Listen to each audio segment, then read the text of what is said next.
Je réalise maintenant à quel point ce qu'on a vécu était primordial. On a vécu des rituels, mais ça ne peut pas s'entendre.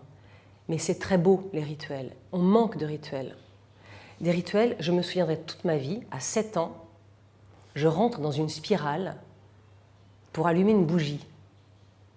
Voilà, c'est tout. Et on ne m'a pas dit, tu vas prier un dieu, tu vas faire... Je suis rentrée dans une spirale faite de branches.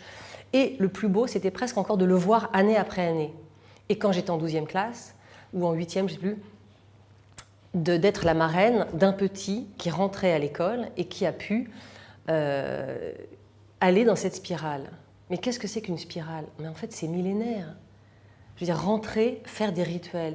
Donc, on nous a imposé des rituels via des religions, quelles qu'elles soient, qui sont très enfermantes. On a séparé le corps et l'esprit, on a séparé l'âme et le matériel, on a séparé l'être en fait.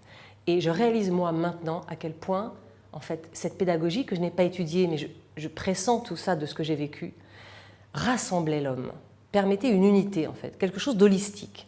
Mais tous ces mots font peur. Rituel fait peur, holistique fait peur, humain, vivant fait peur, parce que ça va contre un état du monde qui veut puiser, épuiser, se servir, monnayer. Voilà. Mais en fait, c'est pour ça qu'il y a aussi des mouvements qui ne sont pas sectaires, mais qui sont plein de mouvements de peuples primitifs qui reviennent, qu'on a essayé d'éteindre, hein, parce que ça fait peur les aborigènes, ça fait peur les Amérindiens, ça fait peur hein.